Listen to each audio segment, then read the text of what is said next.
Archbishop Smith and Archbishop Miller, thank you for being with us, and Pleasure. particularly Indeed. a warm welcome to you, Archbishop Thanks Smith. very much. I know Thank you. you're in town sorting out a few logistics for your transition right now. Well, we're here, Few. few. This guy set up a really, really tight schedule, I'd have to say, for today and tomorrow, meeting all kinds of folks, but it's looking really good. Well, we really appreciate your time here for this Oh, interview. glad to. Did you notice, Zach, the great weather we prepared for Well, the it's like this Archbishop? all the time, isn't it? Yeah, I've just heard like this about Edmonton, Vancouver. It's sun, always blue sunny. sky. I've Yeah. heard this. It's Yeah. like, six months of the year it's sunny, and the other 6 it's even sunnier. So Well, that's not exactly the reputation, but I'm Not glad exactly, to. and say that with a straight face, Zach. right, next time. Well, I'd like to go through a few questions about some topics that are relevant to Catholics in Vancouver, and especially for you, Archbishop Miller, to share some of the current challenges and opportunities that you've seen, and for yourself, Archbishop Smith, to hear about your own experiences and insights. Sure. So we'll start regarding evangelization and lay formation. You know, Vancouver's one of the most secular cities in North America, but it's also one of the most diverse, with people from all over the world calling it home. And this presents both a challenge and an opportunity for the church to engage with people who may feel far from God. Of course, evangelization must be accompanied by strong formation, equipping Catholics with the knowledge and confidence to share the gospel in their lives. Archbishop Miller, what have been the most successful approaches to evangelization in Vancouver that may come to mind? Yeah, what comes to mind, of course, is the Proclaim movement. You know, that the movement that was started in October of 2019 to mark the 100th anniversary, the centenary of the encyclical of Pius XI. And we had that big event at the convention center. Cardinal Dolan was there, and we have the names. Everybody made the pledge. I'll show it to Archbishop Smith on the wall. And that launched this movement, which was, just as you mentioned, Deacon, was a movement to help people understand the faith, live it more deeply, but also give them some practical tools on how to share the faith. Because Catholics, we're not quite as used to doing that as many of our particular evangelical brothers and sisters. There's a certain shyness that is kind of inbuilt into the Catholic mindset, and Proclaim has been, I think, a very successful endeavor to help in the evangelizing mission of the church, which is, I think, very much to the forefront of the current pontificate launched by the document Joy of the Gospel, which says we have to kind of reevaluate everything in light of its evangelizing potential. So that's something that I guess I'm very proud of. It's not really my right to be proud, but I'm so glad that it's successful. Well, I think you should be proud, and because it's been really effective here, and it seems to be refreshed every year with great speakers coming from all over, and the turnout's wonderful. It's quite an amazing event. So. Yeah, the events are great, and then just the online presence and the ability of the folks who are kind of in the office. They're often not in the office because they're out in the parishes, helping individual faith communities to equip themselves better to be missionary disciples. Right. Thank you. And Archbishop Smith, how do we engage with those outside of the church? It's a broad question, but what are some thoughts that come to mind? Well, the first thought that comes to my mind is to learn more about this program, Proclaim. It sounds like this Archdiocese, under Archbishop Miller's direction, has for quite a few years now really taken this seriously. And so for me, what's going to be really important is to learn from the local people here, members of the local church, what really are the dynamics at play in this local area, Vancouver and the environs. It's really important that we don't rush forward with answers to questions that people aren't asking. Right? So what are the questions out there that are animating the minds and the hearts of the people today? So I want to get a better sense, a deeper sense of what the different cultural realities are here, but common to all cultures, common to all traditions, is the fundamental human need for Jesus Christ. That's what I think we need to touch. That's what we need to take the term of the program, what we need to proclaim. The world needs Jesus. And I'm hoping that with some of the current difficulties that we're experiencing as a culture, as a country, as a world, the anxiety that's abounding, right? The division that's there, the anger that seems to be. The anger is. It's just deep really, and really, it percolating is more and deep. more, Yes, It's it is. percolating, right? So, but there's an answer to that. Mm-hmm. And the answer is Jesus. The answer is a person. Now, we're having this conversation also, and this transition is taking place in the context of the Jubilee of Hope. Right. Well, there's a reason for hope, and it's Jesus. And in a time when hope really is in short supply, we need to find ways to do that. So, what are the cultural realities? What are the questions? What are the wonderments of the people in this area? I need to take some time and do a lot of consultation and listening to get a sense of that. And then we say, okay, how together do we bring Jesus as the answer to what the perplexities are of the people today? And necessarily will take that time for you to get to know Sure. the specifics of this community. It will. What I liked was what you said, to be careful not to ask and try to answer the questions that people aren't asking. Yep. And that strikes me as a very synodal way of approaching, getting to know, journeying with, and kind of reaching out to actually hear from all the different aspects of all the different parishes here. Related to that too, and one of the things I'm anxious to learn about, people I'm anxious to meet, are the Indigenous of the local area, because they have so much to teach us. But one of the things that I've certainly learned from them, and learned deeply, it's a lesson I needed to learn, was the power of listening, the power of sitting down, taking the time necessary to listen to the story of another, and thereby indicating to the other that you are worthy of being listened to, your story is worthy of being listened to. It's a way of honoring the dignity of the person and their history and so on. And so as together as an archdiocese, we want to enter more deeply into the synodal process, and I understand that's been an important dynamic here so far. What we've learned, I think what the Church in Canada has been learning the last few years from the Indigenous, precisely on that point, will be a great guide for us. Wonderful. I know you've both focused on that area of our reconciliation and healing. Well, Archbishop Miller's been a real leader. Well, yeah, Really. and Edmonton has done an awful lot in that area. I mean, in We were particular, blessed it's something of which certainly you should be proud. Thank you. Archbishop Miller, how has the Archdiocese of Vancouver progressed in building relationships with Indigenous communities and while also addressing past injustices? I think we're still kind of, I think, at the beginning. We have developed particular relations with particular nations. Most recently, it's the signing, the work all behind the signing of the Sacred Covenant with the Tecumseh First Nation, with the Archdiocese and the Diocese of Kamloops. I don't think I've had a chance to show it to you, Archbishop, but in the hall, right at the side, there is the covenant, which was signed on Easter Sunday last year, which had a number of propositions to which we agreed to be along the path of healing and reconciliation. Now we're working on sort of archival matters, which to some people might seem not very important, but what's very important: how we make things available, the degree to which we make them available, how we help publish them. Yeah, it's huge. Yeah, it's not a simple thing, and it really is a step towards healing and helping communities really know the truths of their past through the archival information that is available. It's sometimes harder to get a little handle on, but that's one of the things that we're working particularly on, and also the Healing and Reconciliation Fund that has made available to many communities. I know Edmonton has been extraordinarily generous in that regard, and Vancouver's been trying to do its bit, and we're getting now the results, the beginning of the results of these grants.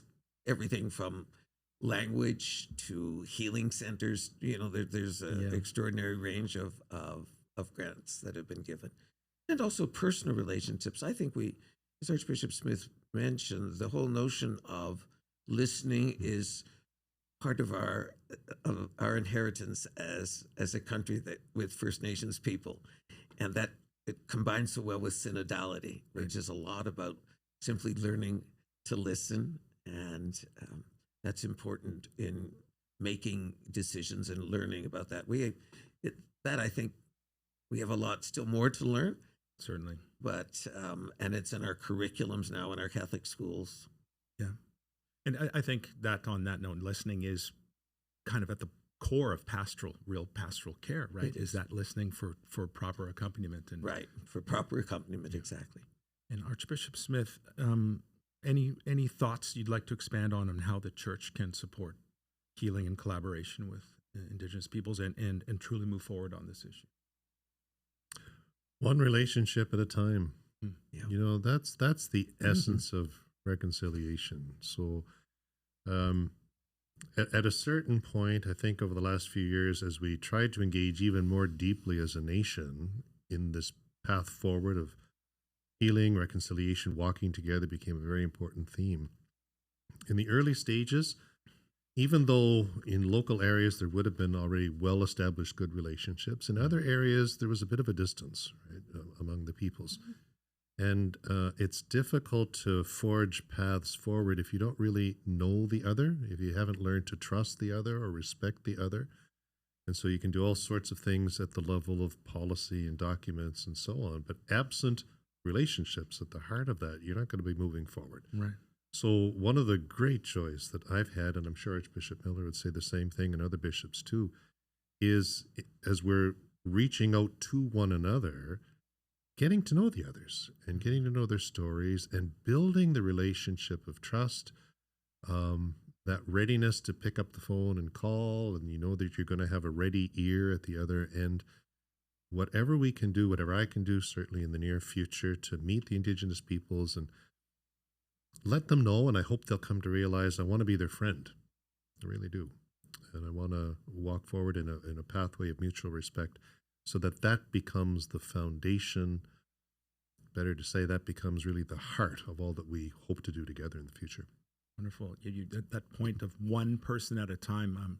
I grew up, my father worked for Indian and Northern Affairs Canada. So Oh, I we didn't grew know up, that. yeah, we lived in cities all over the country. Sure. And so that gave me that perspective of not only one person at a time, but each nation, each band, and the diversity and the stories and the differentiation. And Sure, there were 600, over 600, right? In the country, Yeah, in the country. So But there's a beautiful uniqueness in that whole system. Each is wonderfully unique. Absolutely.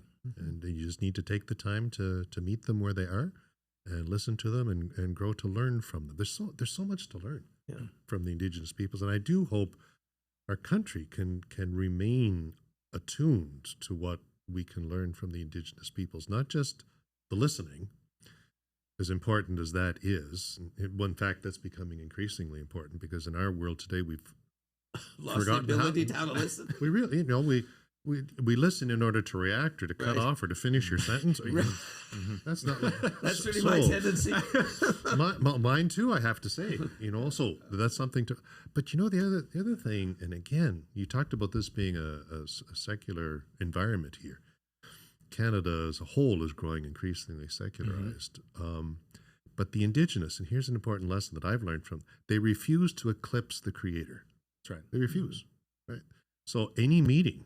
Doesn't matter if it's in a secular environment, with an academic environment, with a government environment, they'll always insist on beginning with prayer. Yeah. Well, would that we could all learn that, and understand our fundamental, inescapable reliance upon God and His love and His direction that He gives us.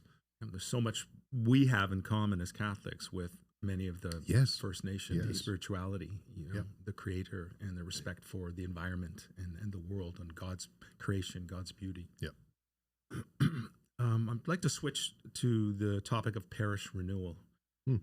In the Archdiocese of Vancouver, we have 77 parishes that serve a very diverse number of Catholics from different regions and languages and settings. And many of them are embracing new models of leadership and outreach and discipleship at this time. Archbishop Miller, what are parishes here doing in terms of new pastoral leadership strategies or discipleship programs? I think you've given it a little bit away, Deacon. There are we have 77 parishes, as you mentioned. Edmonton has more parishes. Our parishes are nearly all urban. We have very few small rural parishes.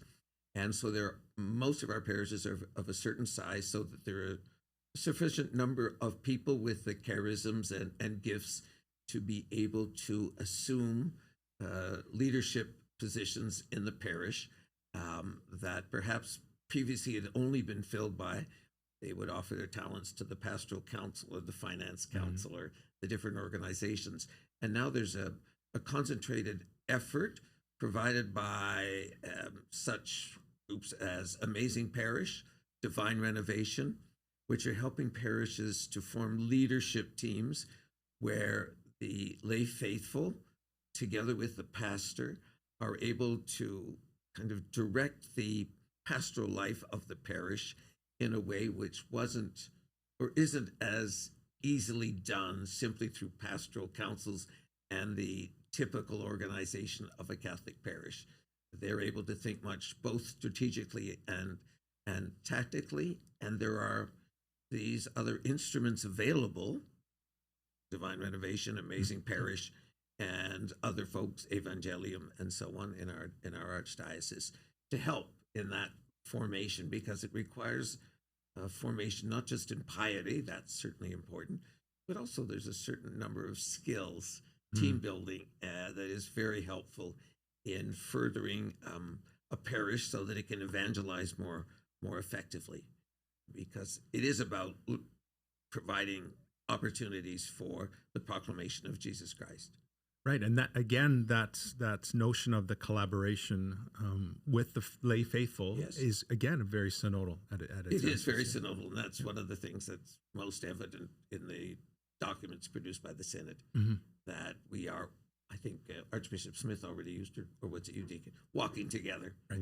And that there's not, it's about walking together. In many of our parishes, they're helped by Proclaim, and we have people who are able to assist a parish when it's really trying to revamp how it sees its structure of assistance for the task ahead. Great, thank you. And Archbishop Smith, dovetailing on those thoughts, what else or what more can we as Catholics do to reinvigorate parish life? Oh, well, give me a little bit of time to find out what's been going on to begin with. I'm really anxious to hear more about what Archbishop Miller just described. What I would want to see developed further, and obviously in continuity with the great work that's already been done, is that grasping of, we're using the term synodality a lot, and I think that's good. We don't want to lose sight of that. I want to keep also to the fore the idea of co-responsibility. Benedict XVI. Benedict, John Paul before him, right? And Pope Francis. That's a really, really important quote. Everyone has their distinct roles. So within the parish, obviously there's the pastor giving the pastoral, the spiritual leadership and so on. Nobody takes that away from the priest. At the same time, we all have these God-given gifts that come to us through baptism. How do we work together and collaborate and really grasp the co-responsibility that we all have for the mission, for the mission. Now, it's become a tired phrase, I think, over the last little while, moving from maintenance to mission, right? But that is true.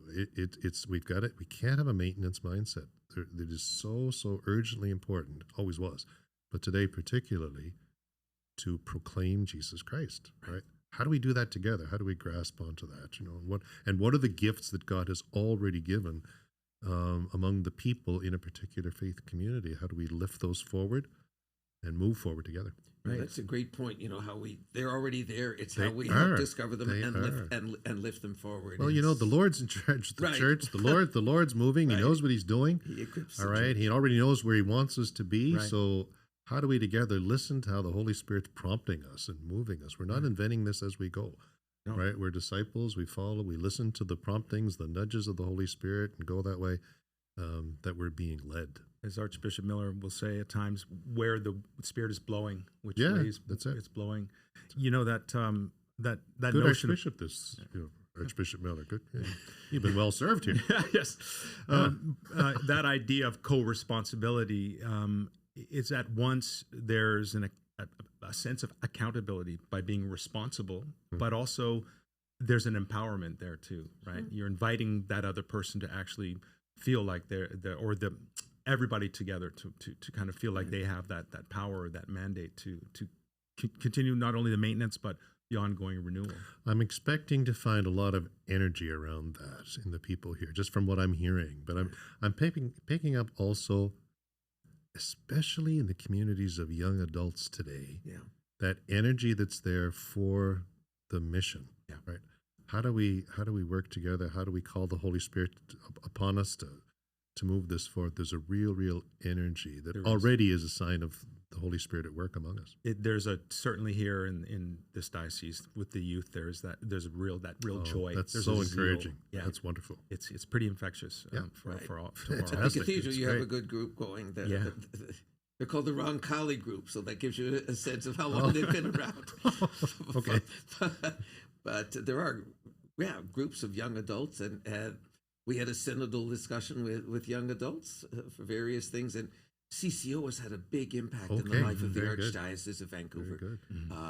Many alums, and they've been present for years at both UBC, the campus of UBC and of Simon That's Fraser. very good. And that's had quite an influence on the life of the Archdiocese, Looking which forward to meeting has them. been very helpful. Yeah, and they aren't just of one era. They've a lot of young people involved. It's really Yes, vital. exactly. Yeah, And now they're establishing families and helping, in the Archdiocese in many ways. It's great. yeah. So a somewhat interesting coincidence. The last time both of you had a major transition in your lives was in 2007, when Archbishop Smith, you arrived in Edmonton. That's right. It was the same year. Yeah. And you arrived here. I guess I Nicholas. hadn't thought of that. Yeah. So did. now as we look back on the past 18, But he is significantly older than I am. Just so we're clear on this, Yes, by 13 and a half years. it's a drop in the bucket. Sorry. No, Wait a that's minute. legit. That's why we're in these respective seats. Archbishop. So as we're now in this time of transition, and you look back on these past 18 years, getting to know the faithful in your respective communities, what does this time of goodbyes and transition feel like for you? And we'll start with you, Archbishop Smith. Oh, gee, it's. I've said it publicly, and I don't mind saying it. It's mixed emotions for sure. After 18 years, you develop good collaborative relationships with people. You see firsthand their desire to serve the church, to serve the Lord, to serve the mission, wanting to put their gifts together. And I have just been so immeasurably enriched by that zeal, by the competence and by the expertise, especially among many of the leaders of our Catholic institutions. How do we unite together? How do we work together, collaborate together for the sake of the mission, not just in the diocese, but in the province? So that has been so heartwarming for me, encouraging for me as a bishop. It has really buoyed me and carried me forward. And then all of a sudden to get a phone call and say, you know what, we want you to leave that all behind now and go on to something new. Right? That's not It's really hard. it takes a bit for your head, and not just your head, but your heart to get around that. Right? However, at the same time, as my mind and my heart has turned towards Vancouver, I've been experiencing a sense of excitement, eagerness for a new mission. And I have to say, I've only been here a couple hours now, but as this day unfolds, and I'm sure as the weeks and months unfold, that energy, that excitement is only going to deepen. So it's a bit of a roller coaster emotionally that way, but I expect that's typical of any transition, especially after being in a spot for 18 years. Right. And, we spoke about the Spirit blowing and our journey. And just on a personal note, you're originally from Halifax, I believe. I am. I'm from Clayton Park, Halifax. No kidding. Yeah. So the wind has blown the Spirit has blown right to the other coast. Oh, I keep thinking I was kept insulting people all my life. They kept pushing me further and further away. Right, you've done it in steps. But I'm sure that's not the case for yourself. Well, I think this will add a bit of that flavor. Now you've traversing across our great country, and now here on this coast. But I wondered from the moment that I met him why there was this aura of sanctity coming from the deacon. Now I understand. It's your Haligonian. roots. I get it. up. It's all clear now. Yep. Well, that's great. And Archbishop Miller, this time of goodbyes and transition for you. Yeah, unlike Archbishop Smith, I had a fair bit of advanced warnings since I submitted my resignation 3.5 years ago. Yeah. And so I've known, and as the Archdiocese has known, that this was coming. So I've had sort of a time to let the emotions develop over a much longer period of time of goodbyes. In fact, I thought originally last year at the Great Feast, at the Easter Vigil and so on, thinking this will be the last time that I'll be celebrating this and so on. Well, Yeah. it wasn't the last time. So I've had a little sort of rehearsals of goodbyes. And of course, at the end, there's a part of me that doesn't want to think too much about it because it brings forth emotions that are a little harder to control. But of course, the people of Vancouver, the faithful, the priests and consecrated and so on, everyone, there's a great depth of holiness, goodness, and I certainly admire so many of the people. I'm extraordinarily blessed to work with more, the folks I work with most closely, to be able to see their goodness and their competence and their desire to love the Lord and to see the church. I find it very edifying and it kind of makes me, I hope, gives me a dose of humility because I see so much greater goodness in others than I'm able to sort of pull out of myself. And that's a beautiful way to put it. It's been wonderful. And I'll think of, as the final weeks, but right now I'm just kind of knowing it and going, not wanting to give in too much to the inevitable kind of sense of departure. And, I do feel I love the line of St. Paul, although it's used at funerals. I fought the good fight, Certainly have here. And so, so moving with docility now and peace is yes, and I'm moving to a place that I already know. As a religious, I'll be returning to live in a community of Basilian priests, which is a good thing, which I haven't lived in community for 20 years. So, Well, you used the word blessed, and on behalf of all of the Catholics in this diocese, we've been extremely blessed to have you and continue to at this moment. And also, it's a very charged moment for all of us to have two wonderful bishops here with both of their hearts and their spirits open towards us here at this time, and we thank you all. Right, I want to say I couldn't be happier that Archbishop than having Archbishop Smith come to be our next Archbishop here. That to me it's a wonderful way to be able to, for me to be able to take my leave of the Archdiocese and know that Archbishop Smith is its shepherd. That to me is an enormous blessing. And I'm grateful to Archbishop, to the Holy Father, for making the appointment. Good guy that Pope Francis is, right? Pretty good guy. Yeah. Well, thank you both, Your Graces, for joining us today. You're welcome. Thank you. Thank you, Deacon Zak.